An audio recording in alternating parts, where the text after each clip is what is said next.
Assalamualaikum warahmatullahi wabarakatuh. Sampurasun. Tepangkeun wasta pun hana igan Susana SPD, guru bahasa Sunda di SMP PGRI hiji Padalarang.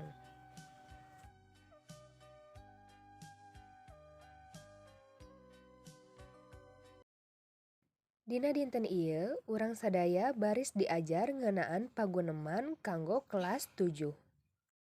Tujuan pangajaran anu baris dihontal dina pangajaran paguneman nyaeta aya 4. Nu kahiji, mengidentifikasi dengan tepat secara mandiri isi paguneman tentang menyapa, memperkenalkan diri, berpamitan, meminta izin, dan mengucapkan terima kasih. Dan meminta maaf. Anu kadua nyaeta menyusun teks paguneman tentang menyapa, memperkenalkan diri, berpamitan, meminta izin, mengucapkan terima kasih, dan meminta maaf dengan memperhatikan fungsi sosial, struktur teks, dan aspek kebahasaan yang benar dan sesuai konteks. Anu katiluna nyaeta memperagakan teks paguneman tentang menyapa, memperkenalkan diri, berpamitan, meminta izin, mengucapkan terima kasih, dan meminta maaf dengan memperhatikan fungsi sosial, struktur teks, dan aspek kebahasaan yang benar dan sesuai konteks. Anu kaopatna nyaeta memiliki sikap mandiri, teliti, jujur, dan disiplin. Ayeuna urang diajar ngeunaan wangenan paguneman. Wangenan teh nyaeta definisi atawa arti. Paguneman nyaeta obrolan silih tempas antara dua urang atawa leuwih. Paguneman, ngobrol, atawa ngawangkong mangrupa kagiatan anu dilakukeun dina kahirupan sapopoe. Dina karya sastra atawa drama, paguneman disebut oge dialog.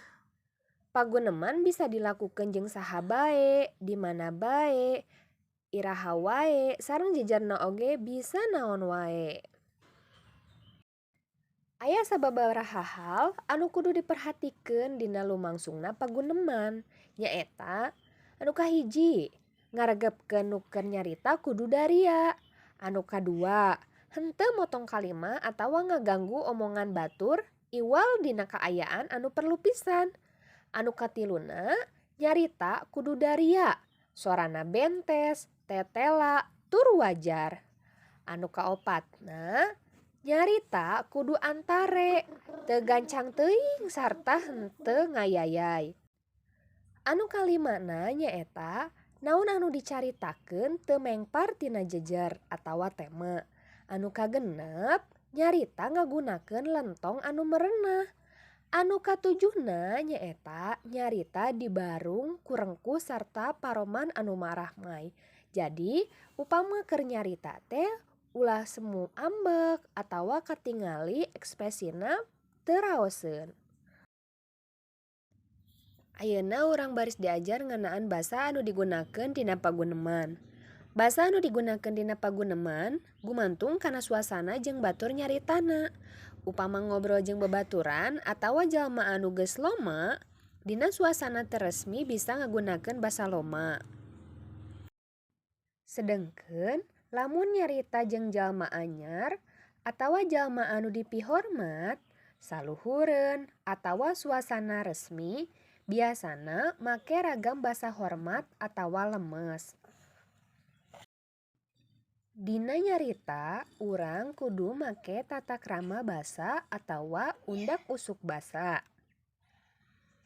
Tatakrama basa nyaeta aturan sopan santun upama ngagunakeun basa dina paguneman.